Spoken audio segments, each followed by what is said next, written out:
So Kelly, this is going to be, I guess, a very impromptu intersections on the spectrum. I don't know if this is officially part of season 2 or not, but I don't know. We'll just kind of go with it. It's a seizing the moment. It's a carpe diem edition. Correct. We interviewed someone that'll be on season 2 named DM, so I guess that's very appropriate.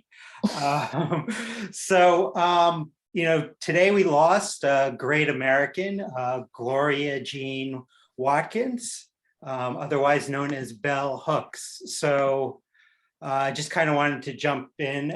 Saw you had a post about Bell on LinkedIn. Just wanted to kind of learn from you, your experiences with Bell, reading Bell's writings. Sounds like have much more knowledge about Bell than me, or at least some more knowledge than I do. So I was shocked. I was shocked when I just saw it. So I posted it right away when I found out that she had died. And I have her book. So we can't see it anyway. I have her book, Ain't I a Woman, about Black women and feminism. And, like I said in my post, it was a way of understanding the history of a lot of the, especially the struggles of American Black women, but validating in my experience as well, because we know these systemic issues spread all over the place, right? So it's not just restricted to America, and it's not just restricted to Black people, but, she's very specific about the issues and where that comes from. I guess the issues that Black women face specifically, and kind of the history that has gone through. She takes it from like slavery. She takes it to, the women's rights, and originally not including, it was mostly for white women. It wasn't including Black women in there. So Bell Hooks is more of an intersectional approach. And yeah, so I don't really know what to say. If you only read Ain't I a Woman, she goes into patriarchy. She goes into, it's just so many. It's like race and feminism. Everything is in there. So I don't know what to say. Yeah. I have not read any of Bell, but over the years I've read a lot of her quotes. I love quotes, and I've read a lot of them over the years, and so I've always been wanting, I can never like finish a book anyway, so it's hard for me to start. I am so impressed by anyone that can finish a book. But yeah, there was just like so many great quotes from Bell, and I'm sure even more so in her books. I thought maybe we can kind of talk about some of those things. Yeah, do you want, I could pull one out, I guess, or if you have a quote that is I just lost my bookmark when I picked up my book, so yeah, so I lost my spot. I guess this kind of relates to some of the people that we've talked on Intersections about, where Bell said, "It was crucial for me and every other student to be an active participant. Education as the practice of freedom. Education that connects the will to become. Learning is a place where paradise can be created."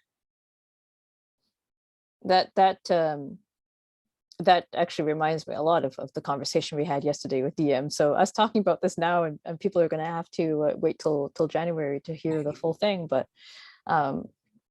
I had mentioned how, I guess, how empowering, how amazing what one person was able to do, in the sense that, when we spoke to Professor Mooney and his approach with his teaching about being openly autistic, and to me, what kind of almost like a revolution he's starting on his own in that sense, because people who had ideas about what autistic people could do, or what they were supposed to appear as, he's changing that for people that came with misconceptions, right? So to me, that's like a revolutionary action, just doing that. So I love this idea that it does kind of connect with Bell Hooks about, education and learning, bringing you to another place. Yeah, absolutely. Just like, it makes me think about how we need to change so many of our systems. Like I was just even like right now I'm interviewing people to become potential coaches. And I'm just thinking about how the interview process goes, always trying to improve things. And just thinking like what things can be done just even in that process. And I've been thinking more about like even I read recently somewhat like it was whether a company like gives people like the interview questions ahead of times, just even like these aren't like massive things, but they're kind of like things that just aren't done. Mhm. Yeah, there's that. There's asking for references. Is that really particularly useful? Is having video on, is that helpful for some people or is that worse? There's a whole bunch of different things. And I think as we're changing the way that work looks, we can also change the way that interviewing works, right? And we can reinvent the wheel. We don't have to do it the same way all the time. We don't have to do, we can remove certain barriers. Yeah. One of the there's so many interesting things that Bell has said, but one in particular that kind of moved me was talking about one of the most vital ways we sustain ourselves is by building communities of resistance, places where we know we are not alone. I think that's probably something that came up a lot in the first season of our podcast, right? Yeah. People who were creating their own communities. And a lot of the work that I did this summer when I was doing public consultations, it was a fantastic way for people across Canada to connect and starting to realize that they weren't alone. Like in one case, one person said, well, we created the first LGBTQ autistic group in Canada. And somebody piped up and said, well, no, we've got one in Toronto. And it said, oh, well, no, we've got one over here. And it's just that they just didn't know about each other. But it's such a wonderful way to break isolation. And it's so important, especially when you have some sort of oppressed community, to come together and find ways to find people like you. Everything that I've been doing, especially with my kids and especially with my autistic son, when I just keep saying, you've got to find your people, you have to find your people, and your people might not look like you, or they might not, you might be surprised where you're going to find them. But as long as you find your people, and you only need one or two of your people, and that will get you through your life, right? Yeah. And yeah, I think this it's so important to find community. And I love to see people doing these grassroots kind of movements where they're creating their own communities, because there's nothing out there that exists the way that works for us, right?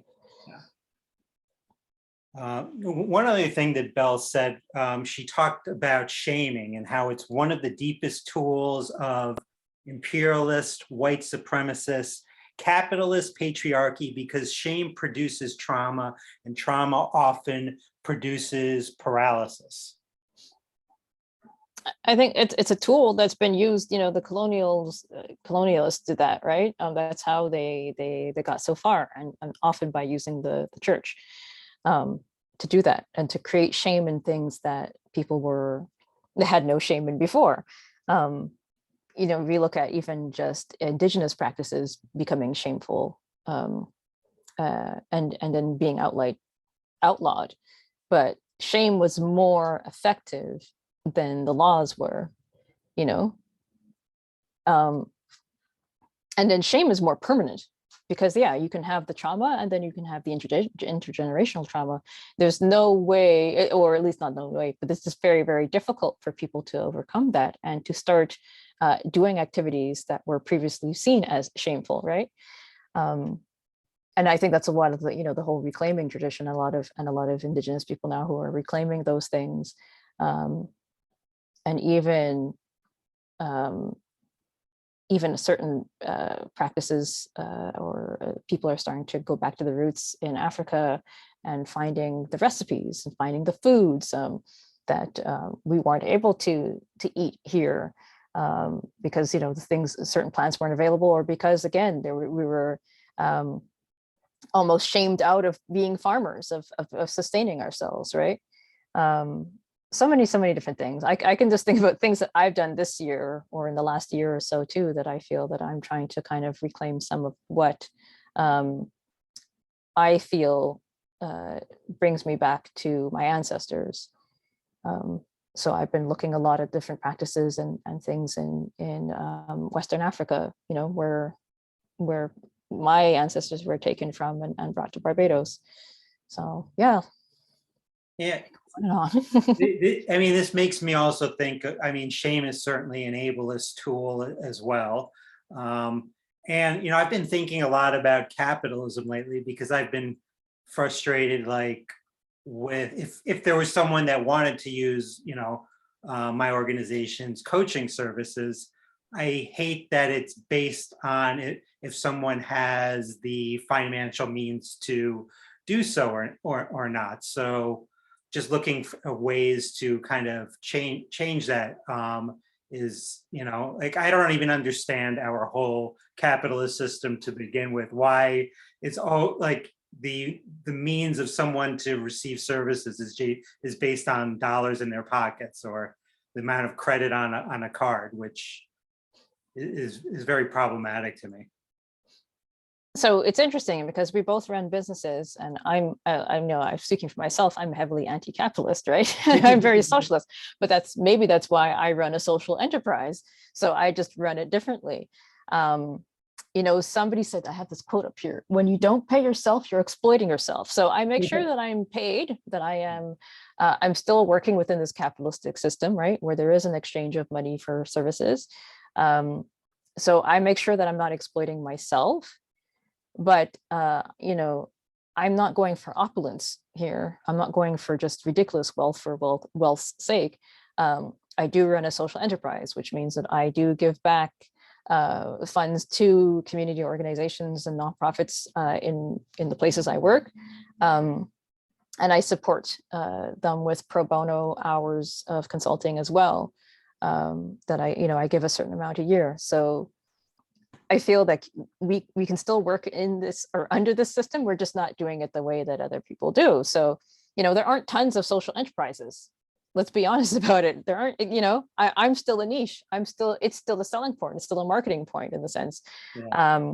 So yeah, the way that I run things, the kind of people I hire, the kind of pay that I give people when they're working for me is just not heard of.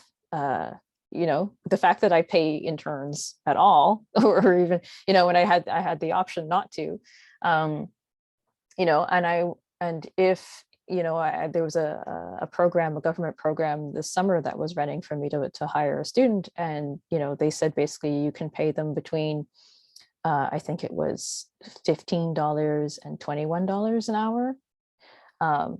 So, okay, I said, okay, well then it's going to be $21 an hour, because that's what, you know, that's the max that's what you're giving me for funding.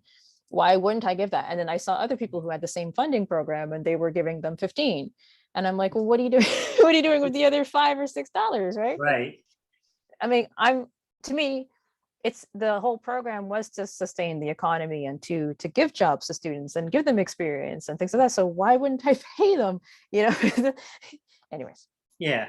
again, a whole thing. But yeah, so I'm just saying that you can work under a capitalistic system and you can still have your social value or your socialist values, and you can still find ways to, you know, we're not messing up the system. We're not breaking the system. We're still in it. We're just doing it in a way that aligns with our ethics and our values. Absolutely. Well, we can probably go on all day with bell hooks quotes, but let's just do maybe just one more. And I wanted to kind of finish up with, "I will not have my life narrowed down." Bell said, "I will not bow down to somebody else's whim or to someone else's ignorance," which I thought was kind of a great quote for kind of what we try to do on this podcast. I love that one. I love that. Yeah, it actually it brings tears to my eyes, you know.